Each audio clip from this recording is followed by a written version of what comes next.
Sunita Williams यांची ग्रहवापसी झालेली आहे। पहाटे 3:30 वाजता सुनीता विलियम्स पृथ्वीवर परतलेल्या आहेत। फ्लोरिडाच्या किनारपट्टीवर त्यांचं यशस्वी लँडिंग झालेलं आहे। सुनीता विलियम्स 9 महिन्यांनंतर पृथ्वीवर परतल्या आहेत। 9 महिन्यांपासून त्या अंतराळ स्थानकामध्ये अडकलेल्या होत्या।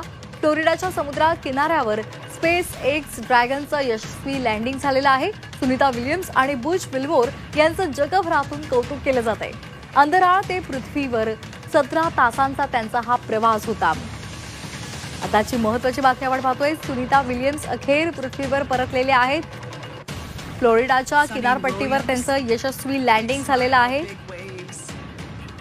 पहाटे 3:30 वाजता सुनीता विलियम्स आणि त्यांचे सहकारी विल्मोर हे पृथ्वीवर परतलेले आहेत। 9 महिन्यांपासून त्या अंतराळ स्थानकामध्ये अडकलेल्या होत्या आणि तेव्हापासून त्यांच्या परतीसाठी प्रयत्न केले जात होते। अवघ्या 8 दिवसांसाठी त्या अंतराळामध्ये गेलेल्या होत्या, मात्र त्यानंतर काही तांत्रिक अडचणी आल्या आणि त्यामुळे त्यांना पृथ्वीवर परतायला विलंब झाला। अनेक प्रयत्न केले गेले, मात्र त्यामध्ये यश आलं नव्हतं।